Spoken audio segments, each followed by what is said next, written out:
What is going on YouTube? It's iToastMouse here, and I am doing a Wi-Fi battle here on Sunday morning against a fellow follower of mine, Grim Creeper 22.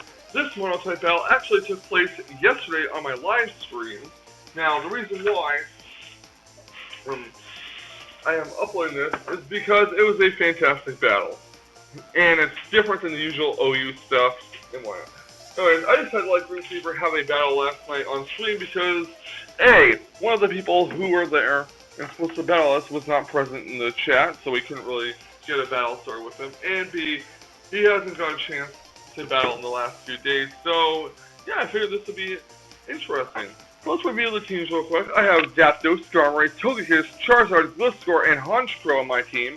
On his team, he has Gengar, Dusknoir, Frostlass, Rotom, Sableye, and Gelatin. So it's going to be Mono Flying versus Mono Ghost. Very interesting indeed. And you may think I do have the advantage, being that I do have a Dark type on my team, Honchkrow with Sucker Punch, Pursuit, etc. But bear in mind, most of his Pokemon, if not all, can carry Will-O-Wisp, and we really don't want a Honchkrow to get burned. With all that in mind, let's begin. So my opponent's going to lead off with Gengar. I'm going to lead off with Zapdos. He's thinking he is faster because, well, Gengar naturally is faster than Zapdos, but I am Choice Scarf, so I'm going to be able to get a Volt Switch right off the bat. Could exert the pressure, it doesn't really matter since Zapdos does get the Volt Switch and does a decent amount of damage to Gengar, over half actually. Being that my Zapdos is modest nature. I'm going to go into Salty at the Togekiss. It is my specially defensive wall. Won't really be able to tank any hits from Gengar, as Gengar does go for a Shadow Ball, and does a crap ton of damage thanks to Life Orb, and is going to finish off Togekiss with this incoming Sledge Wave. Now Togekiss, even built specially defensive, will not be able to survive this. It's stab, super effective, plus Life Orb, so Gengar does knock out Togekiss. And pretty much the people in the chat were going crazy over this because most of them bet on me. This was a double or nothing bet I held in the chat. And they were worried that I was going to lose because right off the bat you're going to see that I'm going to let 2 Pokemon go within the first 3 or 4 turns of this battle. I do keep Skarmory out and set up Stealth Rocks. This is not the same Skarmory as I have on my OU team. The one on my OU team has Z-Fog, this one does not. It's Togekiss on this team that has Z-Fog. So, yeah, there's 2 Pokemon down already within the first 4 or 5 turns. I did think I was going to go down to Recoil, Life Orb Recoil anyway, so yeah. He's going to send out Motisma, the Rotom, and I'm going to send out my Zapdos. Now I'm not going to go for a Volt Switch here, I'm going to actually scout out what he's going to do and go for a Heat Wave. So, Rotom can't really do anything to Zapdos. I do go for the Heat Wave, it does a lot of damage, he goes for the Will-O-Wisp. He did reveal in the chat, or on the stream, that he was indeed Scarf.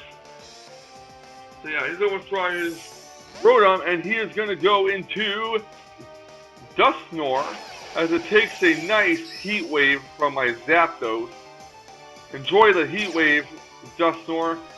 Enjoy the Heat Wave. I'm hoping that it does burn Dusknoir, but it does not. And this Dusknoir does tank that Heat Wave rather well. I don't really want Zapdos to take any more damage from the burn, so I am going to withdraw Zapdos at this point. I am going to make an odd play. I'm going to go to my Gliscor, as he does go for Ice Punch. I was lucky I dodged the Will-O-Wisp, as he did not use it. But he does go for Ice Punch. It does less than half because it's not stab. Dusknoir is not physically invested, I believe, and Gliscor is physically defense invested. So yeah, I do go for the Toxic to put that Dusknoir on a nice timer. You gotta put Dusknoir on a timer, and there's no way around it. He goes for an Ice Punch, then once again hit Gliscor. There's some fair damage there. As the Dusknoir does get healed leftovers, my Gliscor is going to heal the Poison Heal, etc. Yeah. I didn't really feel comfortable sending in anything else at this point.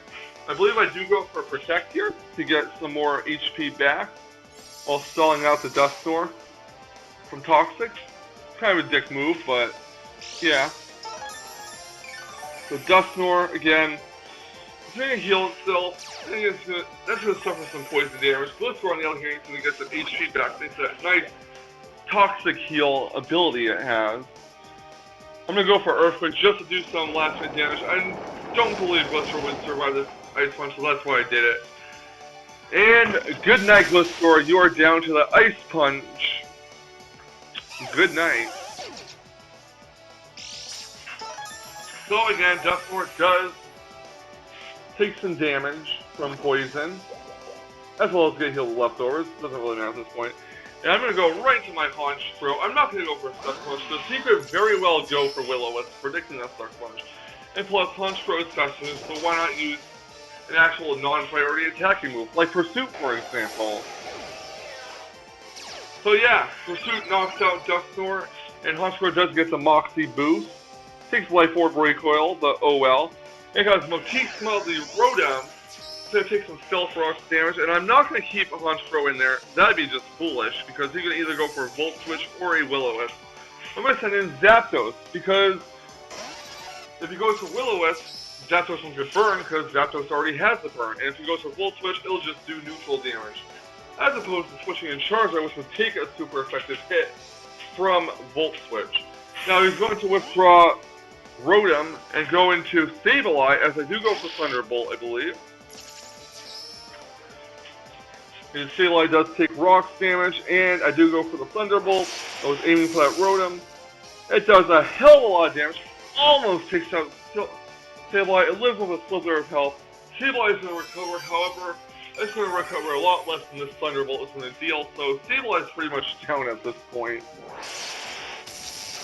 Sableye does get knocked out, and good night. So Sableye is down. And Zapdos is going to take some more burn damage, which is fine.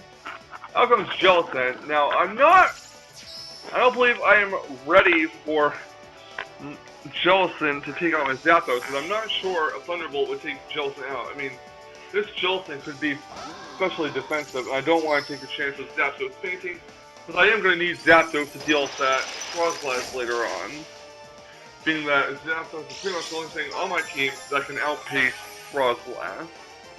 And if it comes down to Frostlass versus one of my Pokemon as the final face-off, then I do want something that can outspeed Frostlass. So I do go for Pursuit. He does take that rather well, and he does finish off my Honchkrow with Ice Beam. So unfortunately, Honchkrow is down for the count, and Jellicent is going to heal itself with some leftovers. Sorry, I'm stuttering. I'm going into my Charizard. No, this is not Charizard X. This is going to be Charizard Y, because you can't use Charizard X in Mono Flying Team. So here comes Charizard. It's going to get that nice drought out there. And I believe this is revealed where it isn't especially defensive Jellicent. So I do go for the Solar Beam, which is going to annihilate Jellicent. And even with this, Charizard can live a skull from it because of the sun. So Charizard Y annihilates that Jellicent, and Jellicent is down. So it's going to go into Lady Snow, the Frostlass. This is exactly what I wanted my Zapdos for. Of course, I do have this match well in the bag. He's going to go for a Destiny Bond just to take out my Charizard, which is fine and all. Charizard's going to go for the Flamethrower. It is slower, so Destiny Bond is going to definitely finish off Charizard Y.